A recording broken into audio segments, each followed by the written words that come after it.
તમે વસ્તી ગણતરી સાંભળી હશે, પરંતુ હવે ગુજરાતમાં કૂતરાઓની ગણતરીને લઈને એક એવો નિર્ણય સામે આવ્યો છે જેના કારણે ચર્ચાઓ તેજ બની છે.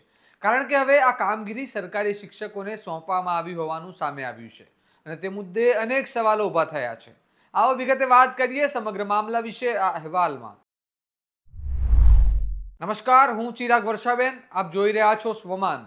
રાજ્યમાં રખડતા કૂતરાઓની સમસ્યા લાંબા સમયથી ચર્ચાનો વિષય બની રહી છે. શ્વાન કરડવાના બનાવો અને રેબિસના કેસોને ધ્યાનમાં રાખીને સરકાર અને તંત્ર દ્વારા વિવિધ પગલાં લેવામાં આવી રહ્યા છે. અગાઉ આ કામગીરી તલાટીઓને સોંપવામાં આવી હતી, પરંતુ તે સમયે વિરોધ થતાં પરિપત્ર રદ કરવો પડ્યો હતો. હવે સુપ્રીમ કોર્ટના આદેશના અનુસંધાને જાહેર સ્થળોએ રખડતા કૂતરાઓની સંખ્યા અંગે માહિતી એકત્ર કરવા શિક્ષણ વિભાગ દ્વારા શિક્ષકોને સર્વે કરવાની ફરજ સોંપવામાં આવી હોવાનું સામે આવ્યું છે.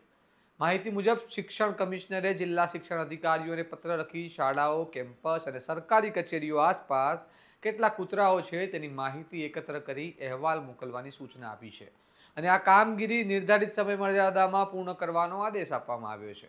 એટલે હવે રાજ્યના ભવિષ્યને ઘડવાની જવાબદારી ધરાવતા શિક્ષકોને વધારાની કામગીરી તરીકે કૂતરાઓની ગણતરી કરવાની ફરજ પડી છે. આ સમગ્ર મામલે હવે ચર્ચા એ છે કે શિક્ષકોને સતત વધારાની કામગીરી સોંપવામાં આવે છે.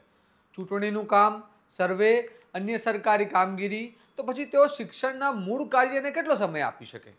શું આવા કામ માટે અલગ મિકેનિઝમ ઊભું ન કરવું જોઈએ? અને શું વધારાની કામગીરીઓના કારણે શિક્ષણની ગુણવત્તા પર અસર નથી પડતી? બીજી બાજુ સરકાર માટે સુપ્રીમ કોર્ટના આદેશનો અમલ કરવો જરૂરી છે, પરંતુ પ્રશ્ન એ છે કે આ જવાબદારી કોને સોંપવી તે પણ એટલું જ મહત્વનું છે.